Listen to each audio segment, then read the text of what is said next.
நானும் கேள்விப்பட்டிருக்கின்றேன். நேற்றைய தினம் கூட ஒருவர் என்னோடு உரையாடுகின்ற பொழுது இரநடுவிலிருந்து கிட்டத்தட்ட 200 MCM தண்ணி வீணாக போயிருப்பதாக கூறுகின்றார்கள்.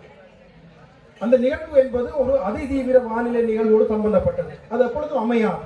இப்பொழுது கூறுகின்ற இந்த 224 MCM என்பது இன்னொரு காலத்தில் பற்றாக்குறையான நிலைமை இருக்கின்ற பொழுது அது ஒரு பயன்படுத்த முடியாத நிலைமையில் இருக்கும். ஆகவே ஒரு சீசனுக்கு அல்லது ஒரு வருடத்திற்கு மட்டுமே வெளியிடப்படுகின்ற தண்ணியின் அடிப்படையில் இரநடுவினுடைய நிலைமை பற்றி யாருமே கருத்து கூற முடியாது. நான் ஏற்கனவே குறிப்பிட்டது போல இந்த முறை வான்பாய்கின்றது உண்மையில் மிகப்பெரிய சந்தோஷம் ஏற்றி எங்களுக்கு ஒரு மிகப்பெரிய வரத்தை தந்திருக்கின்றது.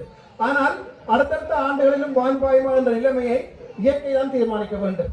ஏனென்றால் நான் முதலில் குறிப்பிட்டது போல காலநிலை மாற்றம் என்பது இலங்கையினுடைய பல பகுதிகளை மிக மோசமாக பாதிக்கின்ற ஒரு பிரதானமான விடயமாக மாறியிருக்கின்றது.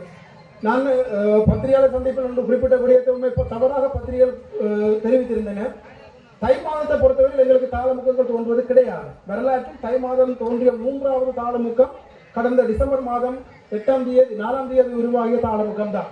ஆகவே இந்த நிலைமை என்பது எதிர்காலத்தில் எத்தகைய நிலைமையும் எங்களுடைய வானிலை சார்ந்து ஏற்படலாம் என்பது ஒரு மிகப்பெரிய வறட்சியை கூட நாங்கள் எதிர்கொள்ளலாம். அந்த சந்தர்ப்பத்தில் மக்கள் சில சமயங்கள் இரநடுவிலிருந்து தங்களுக்கு தேவையான நீரை எடுத்துக்கொண்டு போகக்கூடிய சூழ்நிலை இருக்கும். ஆகவே ஒரு பருவத்தில் மட்டும் அல்லது ஒரு ஆண்டில் மட்டும் வெளியேறுகின்ற நீரின் அடிப்படையில் இரநடு தொடர்பான எதிர்ப்பு ஊரலை மேற்கொள்வது மிக மிக புலியான விடயம்.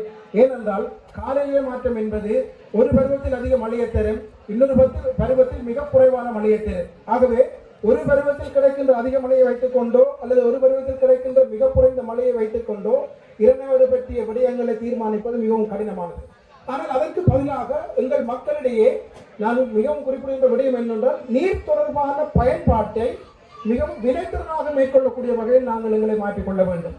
நீரின் பயன்பாட்டை பொறுத்தவரை உத்தமமான பயன்பாடு ஒன்று இருக்கின்றது. ஆனால் அந்த உத்தமமான பயன்பாடு என்பதை நாங்கள் மேற்கொள்வதில்லை.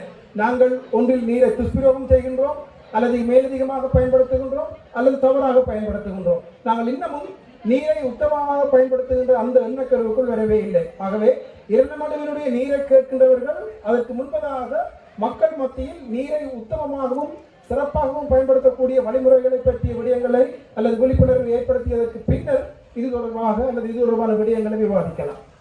நன்றி. நீர் சுரண்டல் தொடர்பான கேள்விகளை நான் கேட்டிருந்த முன்னே அருமையான பதிலை எங்களுக்கு வழங்குகின்ற பேராசிரியர்கள். நன்றி ஐயா.